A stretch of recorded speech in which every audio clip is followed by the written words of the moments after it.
I've talked before about the Heineken tap handles, and one of the things with some of the breweries like Heineken also goes for some like Budweiser and a few of the other major breweries like Coors, is that they do have a lot of different variations of their tap handles.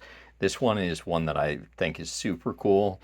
It's got a lot of their classic design elements, so obviously their logo, the gold star, that sort of thing.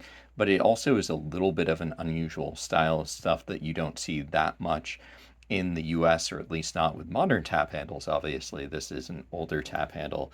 One of the things with this is it looks like this is a ceramic tap handle. Fortunately or unfortunately, you can tell by that chip right there. So you will see a little bit of wear with any of the older tap handles. If you do see any wear like that, especially if it's something where you believe it to be a ceramic tap handle, I do always recommend checking around to see if you're seeing any sort of fracture marks. So if you see any lines that are kind of going across, then that could be a sign of a more severe fault, and you do want to be very aware of those.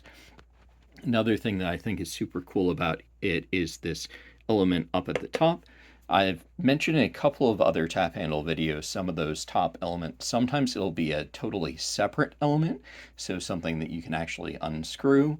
Other ones it'll be a individual element, but something that's kind of really attached to the tap handle. And sometimes it'll actually just be a metal portion that's been put over top over the ceramic element.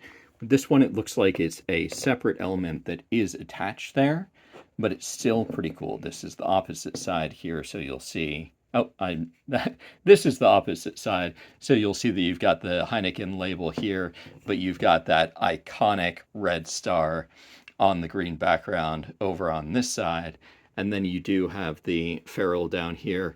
This is another thing that you'll see a lot with tap handles, whether it's a new tap handle or old tap handle. A lot of times you'll see a few marks like that.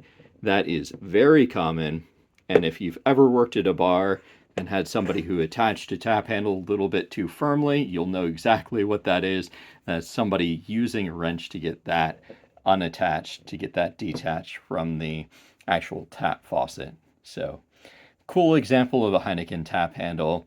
I do have a lot of other videos of Heineken tap handles, so if you're trying to figure out what's out there, scroll through the different videos that I have, or just shoot me a question if there's anything that you're looking for, and I can see if I can track something down or do a new video on it.